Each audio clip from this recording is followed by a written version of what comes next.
Okay, ang di-discuss ko ngayon would be engineering, economics.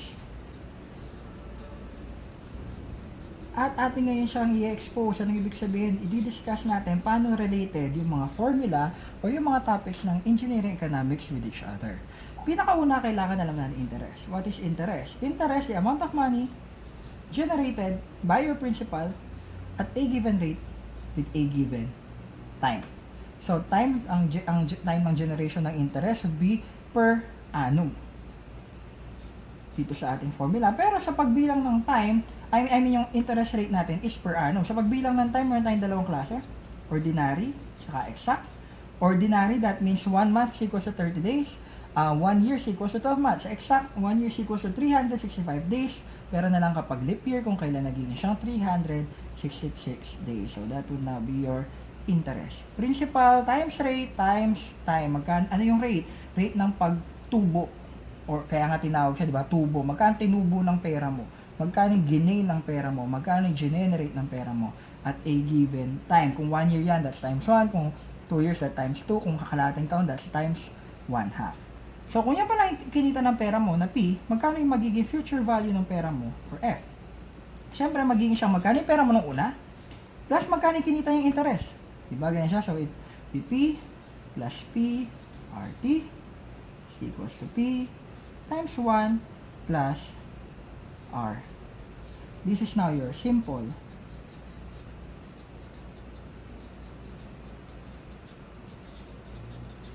interest. Ngayon, sa simple interest, kapag sinabi kong 2 years at 10% per annum, ang kikitain niya would be 10% times 2. Kapag sinabi kong 3 years, that's 10% times 3. Pero meron tayong isa pang klase ng interest or pagtubo ng interest is compound interest.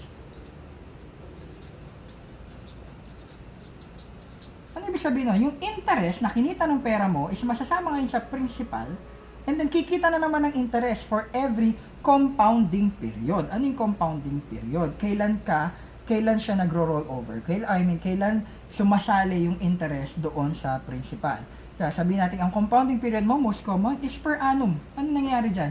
Ngayon, kung simple interest lang ang pag-deposit sa bangko, ganito lang yan. Magde-deposit po ako ng 10,000 o magkano yung rate nyo po? 10%. O ilang taon nyo pong i-deposit? 3 years. So, sige po, yung pera nyo, kikita siya ng 10,000 times 10% times 3 years. Kung simple lang siya. Pero hindi ganon. Compound ang pagkita ng pera mo. Ano ibig sabihin ng compound? For every compounding period, let's say that's 1 year. De-deposit po ako ng 10,000. Okay. Ilan? 3 years. So, after 1 year, kikita yung pera mo, di ba? Magiging na siyang 10,000 plus 10,000 times R, 10%, times T, 1 year. So, ngayon, yung pera mo ngayon na yun ang parang i-deposit mo ulit sa start ng year 2. And then, after year 2, yung pera mo, kumita na naman, isasama mo na naman sa principal, sa pinaka-principal mo sa year 2, and then yun na naman i-deposit mo, or magiging panibago mong principal sa year 3. Formula, ganito naman susulat. But after 1 year, your money would be F is equals to P 1 plus RT. But our T is every year. So, this is every 1 year. So, let's say, ang pera mo is 10,000. Tapos, 1 year. Sorry. 10% per year. Tapos, 1 year. So, after 1 year, your money would now be 1,000 times 1.1. Ito na ngayon yung principal na ide-deposit mo sa year 2.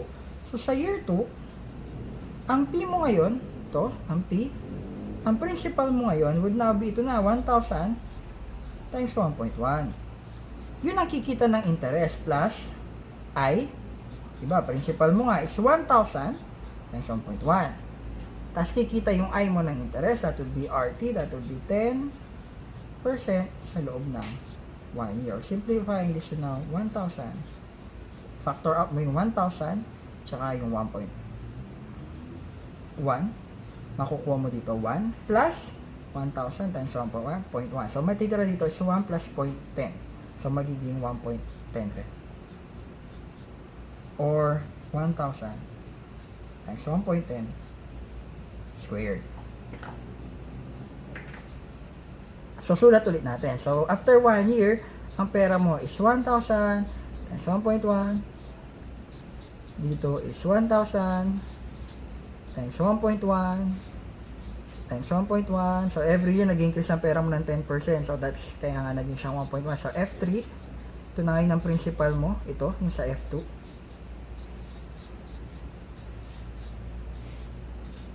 And so on and so forth. So, kung makikita mo, may trend dyan. This is times 1.1 raised to 1 is 1,000 times 1.1 raised to 2. 1,000 times 1.1 raised to 1.10 raised to 3 and so on and so forth. So that means, kung titignan mo siya, future value mo pala at any given year, N, will be equal to your principal, P, times 1 plus I, yun ang 1.1, 1.10, di ba? 1 plus 0.10 raised to kung ilang year siya. So this is now your formula for compound interest. So, kung gusto mo nang babaligtarin, gusto mo makuha yung present value, babaligtarin mo lang, F is equals to N. Ngayon meron tayong tinatawag na compounding period. Kanina, di ba? Sample natin, ang compounding period niya is every year. So, every year, kinukuha niya yung interest, sinasama niya ulit doon sa principal. Pero pwede naman ang compounding period mo is every semi-annually or each kalahating taon. So, ano mangyayari niyan? Again, balikan ko ang N dito is your number of periods. Nalilito lagi, kala is number of years. Ang I mo is your interest per period.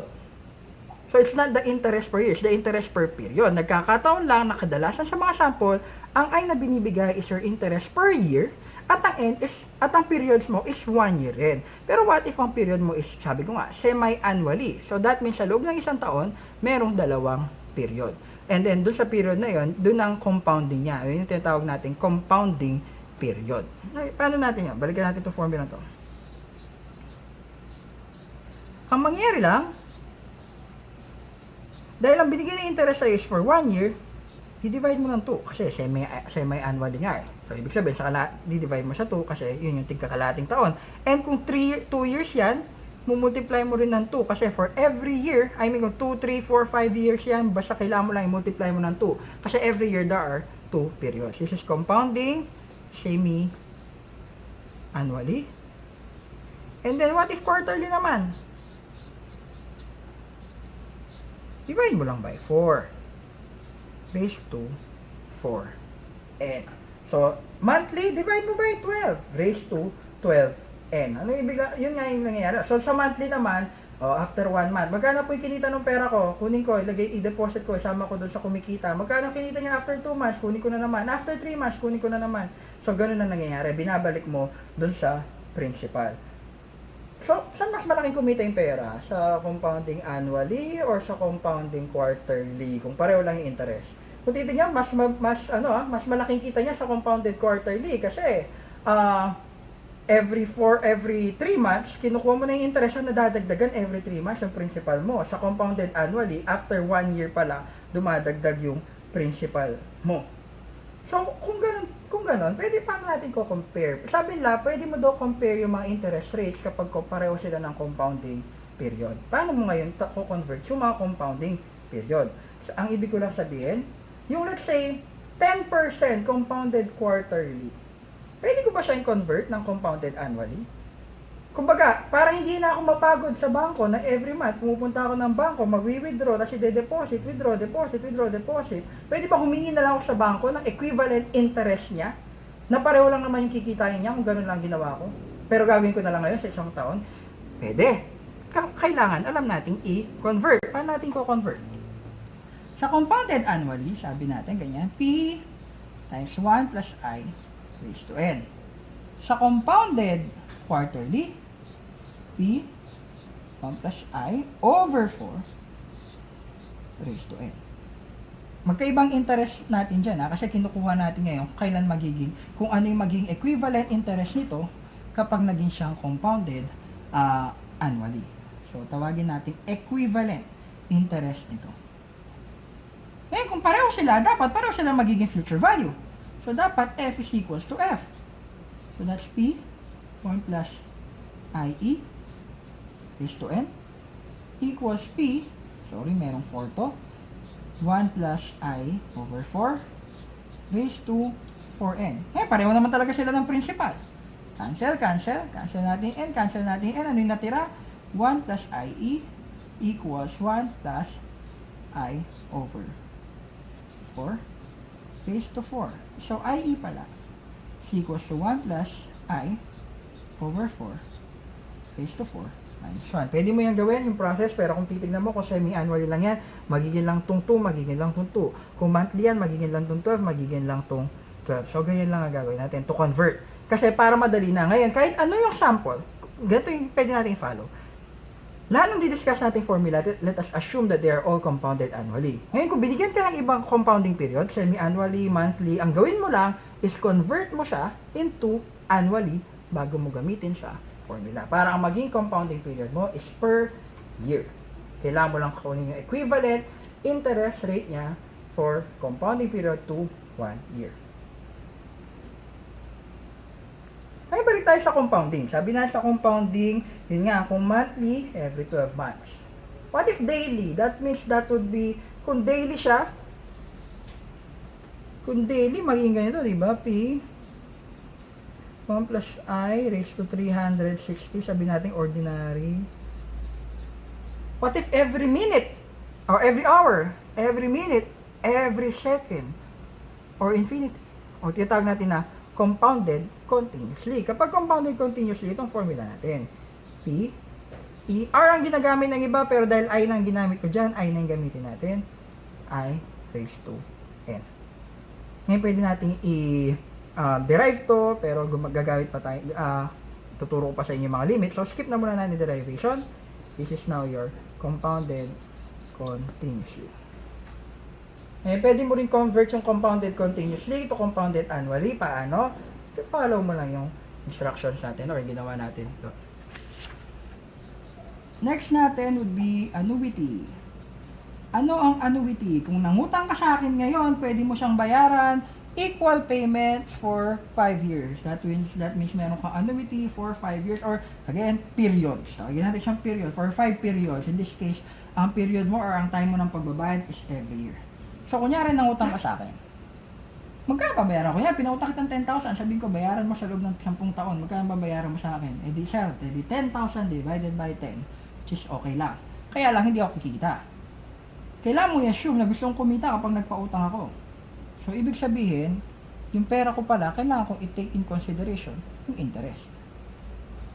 Ayun ang cash flow diagram. Nahiram kita ng P or yung principal amount. Now, that means every year, say 5 years,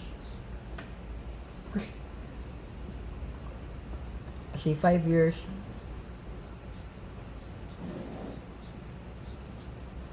one, two, 4, 5, magbabayad ka sa akin ng equal payment.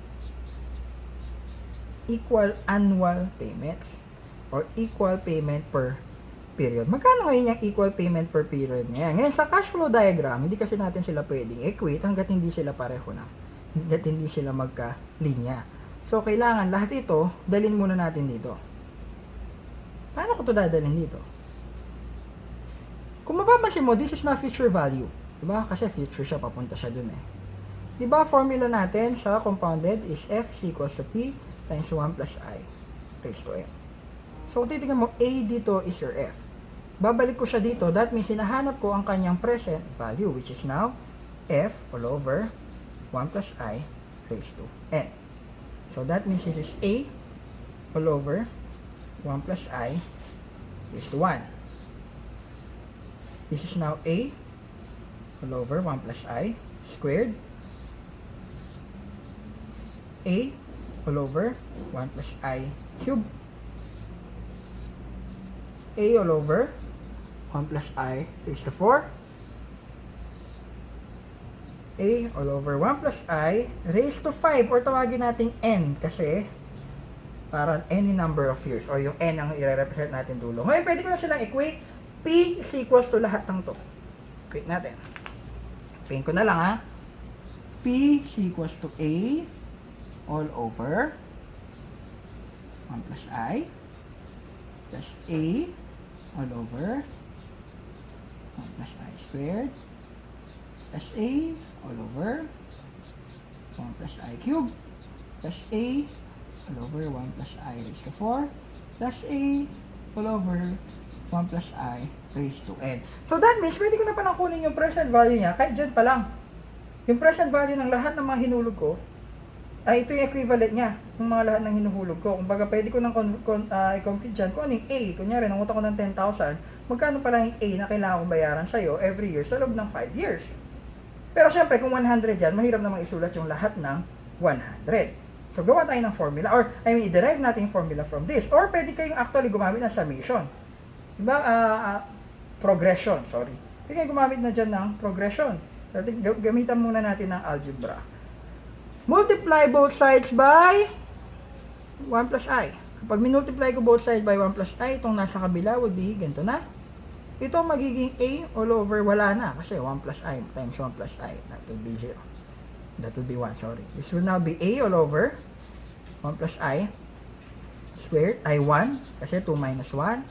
A all over 1 plus I squared. A all over 1 plus I cubed.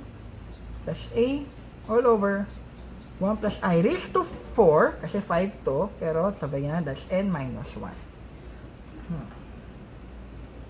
Ngayon, subtract natin yung original P dito. Tawagan natin itong 1, 2. So, subtract 2 from, subtract 1 from 2. Minus P equals ito, A all over 1 plus I is to 1 plus A all over 1 plus I squared plus A all over 1 plus I cubed plus A all over 1 plus I raised to 4 plus A all over 1 plus I raised to n or 5. This will now be P times 1 plus I minus P. This will now be A minus to. Cancel, cancel, cancel, cancel. Para siya ng 2, cancel, cancel. Itong dalawa magka-cancel kasi diba, n minus 1, we just represented 5 minus 1, which is 4. So, ang natira na lang pala dito is A minus, kasi minus minus, A all over 1 plus I raised to.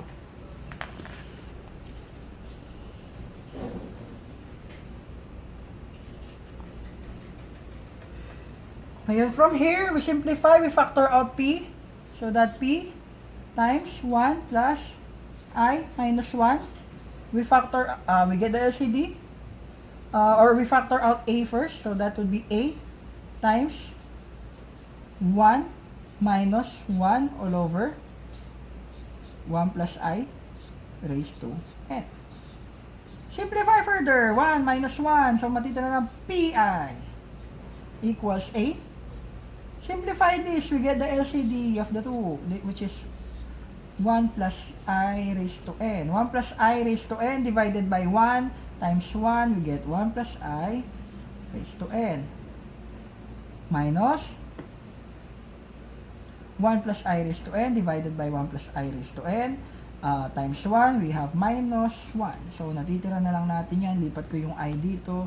Simplify that P is equals to A times 1 plus I raised to n minus 1 all over I, yung galing dito, times 1 plus I raised to n. So now that's the formula for annuity to get the present value of all annuities.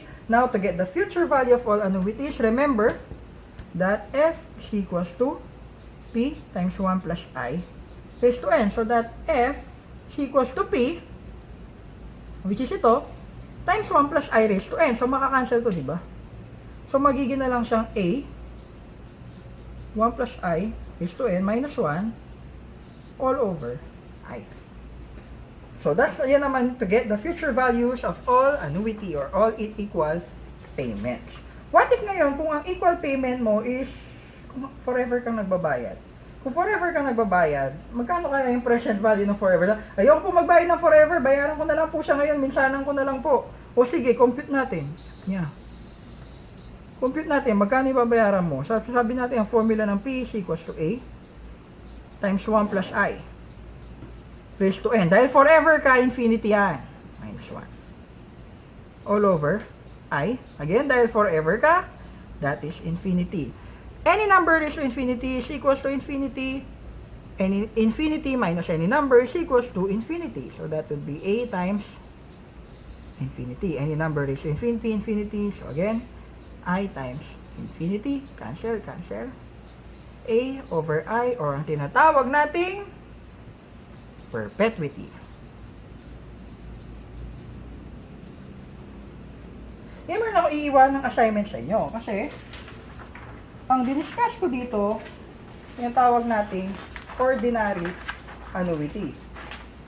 Anong ibig sabihin ng ordinary annuity? Kung mapapansin nyo, ang first payment niya is mangyayari after year 1. Ay, meron pang isang klase ng annuity. Ang tinatawag naman nun, annuity due.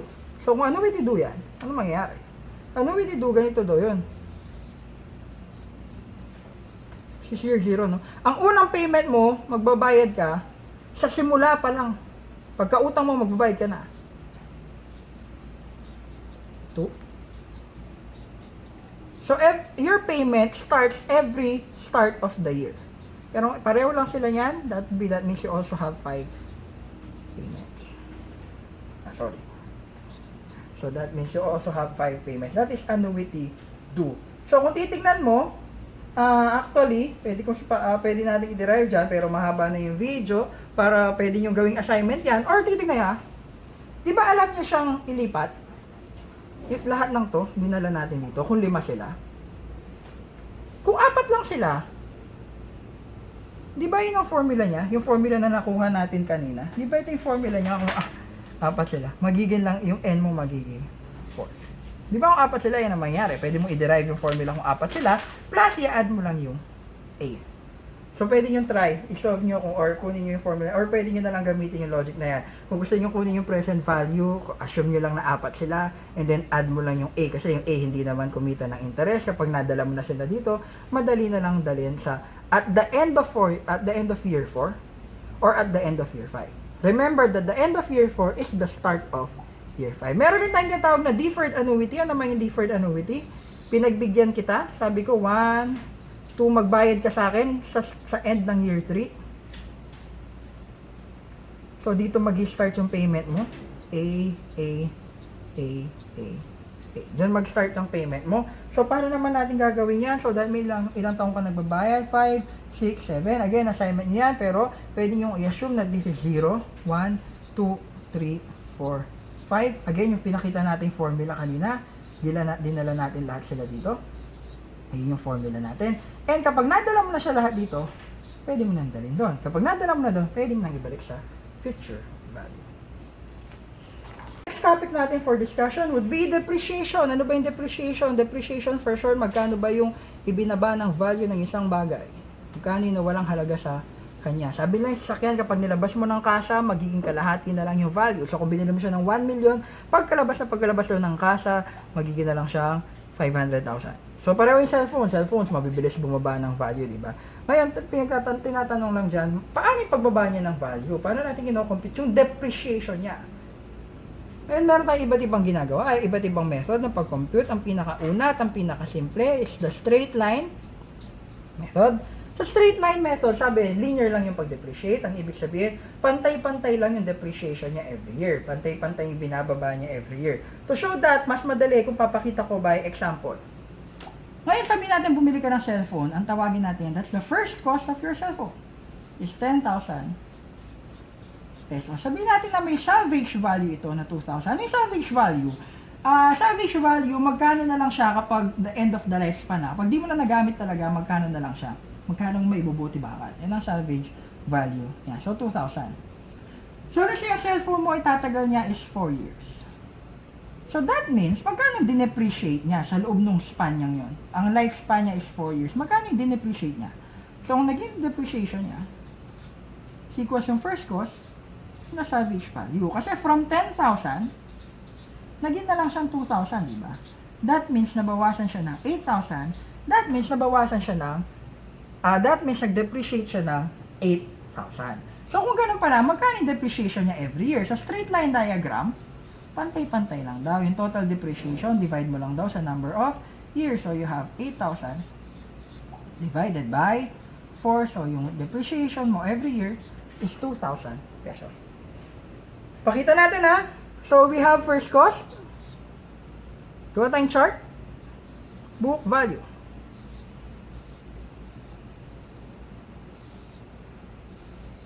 The start of year 1, magkano yung cellphone? 10,000. Sabi niya, every year nagbababa ng 2,000, so nabawasan siya ng depreciation niya. Yung D natin is now your depreciation per annum, yung small letter D. Depreciation is total. So, magkano na ang book value niya? Ano yung book value? Book value is yung amount niya, any value dun sa gitna ng first cost at saka ng salvage value. Kung gusto, kunyari, gusto malaman magkano lang siya after 3 years, kunin mo yung book value niya after 3 years. Sa straight line diagram, ganito lang. 10,000, bumaba ng 2,000 kasi 2,000 ng depreciation per annum. That means ang book value niya after year 1 is 8,000. Ngayon, start ng year 2, magkano na lang yung cellphone? Di ba 8,000 na lang? Bababa na naman ng 2,000. That means, magiging na lang siyang 6,000. Year 3, 6,000. 2,000, magiging na lang 4,000. At year 4, meron kang 4,000. Bababa ng 2,000, magiging na lang siyang 2,000, which is actually your salvage value. Kung meron ring iba na walang salvage value, that means 0 ang kanilang salvage value. So, kung titignan mo, let's say 3 years, magkano din appreciate mo after 3 years? 4,000 na lang siya eh. Dati, 10,000 siya. So, bumaba siya ng 6,000. So, ibig sabihin pala, your depreciation at any given year is equals to first cost minus book value at any given year. Tawagin M pala to. Yan. Or conversely, book value at any given year is equals to first cost minus depreciation at any given year. So that is your straight line diagram. That is your straight line depreciation. Next would be sum of years digits. Ano ba yung sum of years digits? Again, mayroong mga iba mas madali kapag papakita mo na explanation. Gamitin natin sample pa rin kanina. Bumili pa rin ako ng cellphone. Ang halaga ng cellphone ko is 10,000. And then yung salvage value ng cellphone ko is 2,000. That means ang total depreciation ko is 8,000. Ang lifespan ko, if you remember, is 4 years. Ngayon, to straight line diagram kanina, pantay-pantay. Dito, hindi. Dito, merong weight ang depreciation. Merong year kung kailan mas mabilis siyang mag-depreciate. Merong year kung kailan mas mabagal siyang mag-depreciate. Yung weight na yun, manggagaling dun sa sum of years digit. Ano ba yung sa'yo ng sum of years digit? Kita natin siya again by graph. First cost, D, and then book value.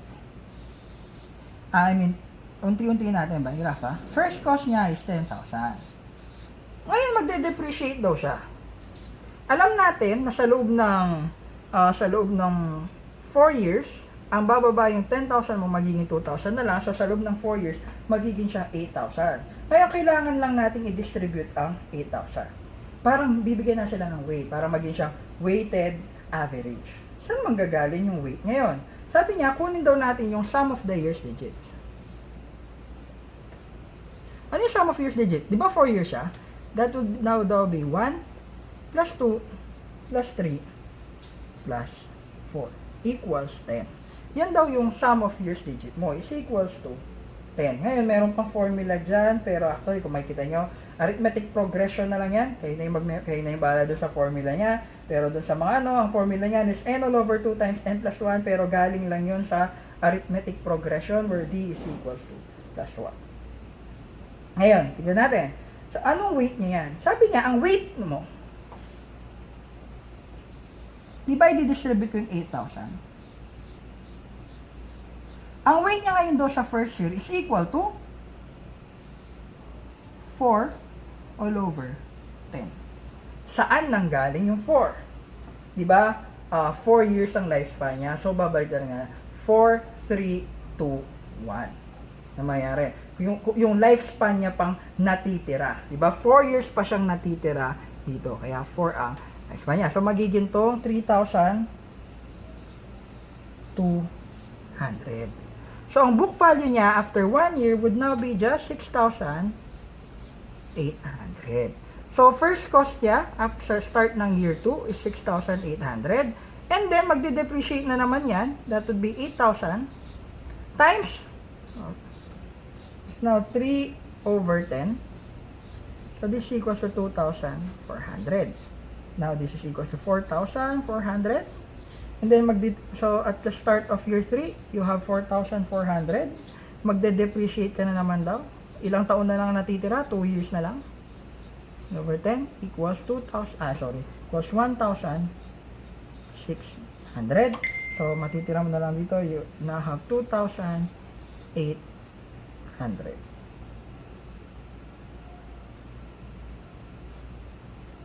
So, 1,000 1,000.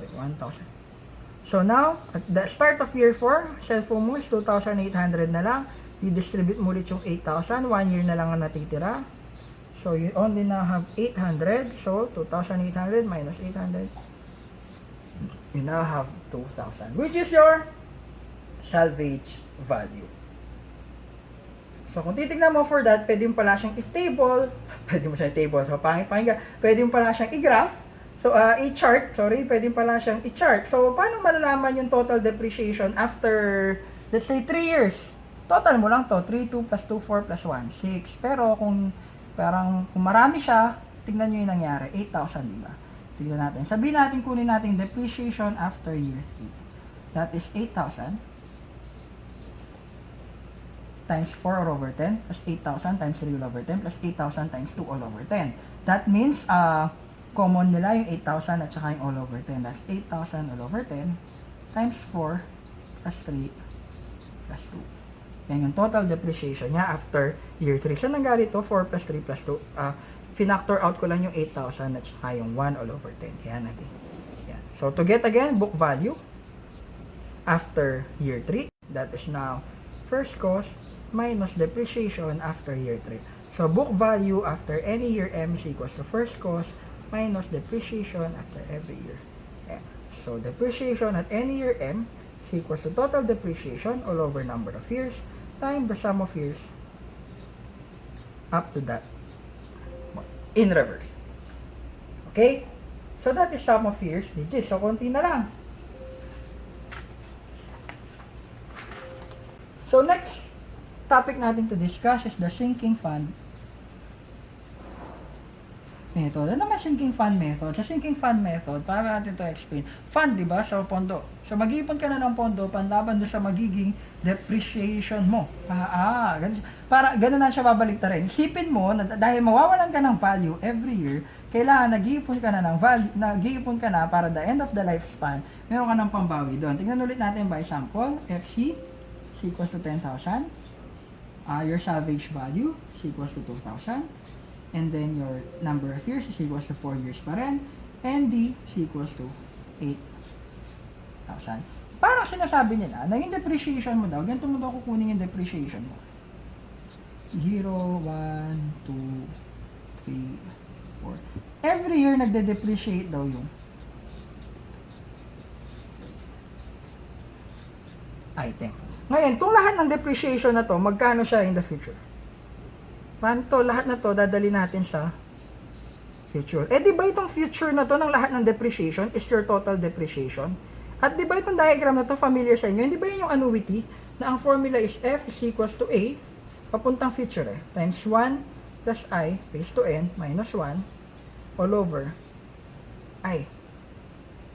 Ano yung F mo? Ano yung future value mo? Di ba yung future value mo yung D?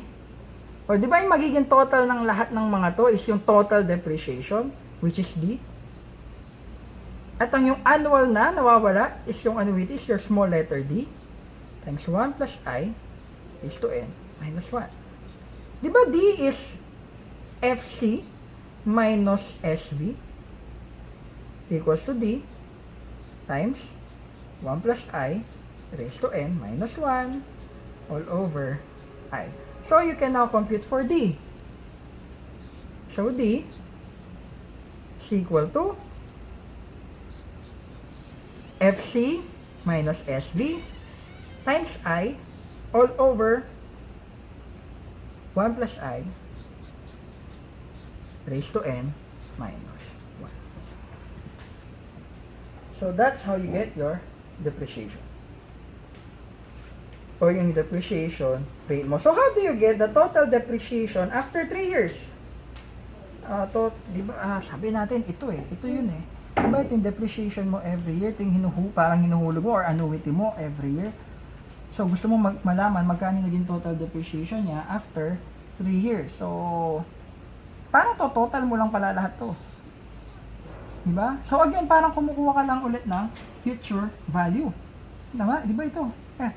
Kinukuha mo yung future value mo after 3 years, which is now equals to D times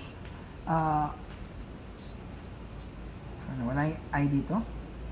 1 plus I raised to 3 minus 1 all over I.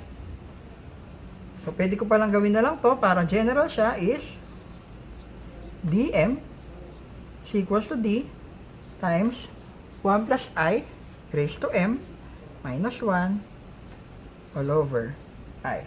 And always remember that your book value is always your first cost minus your depreciation at that year. So, your book value at any year, first cost minus depreciation. So, that is your sinking fund.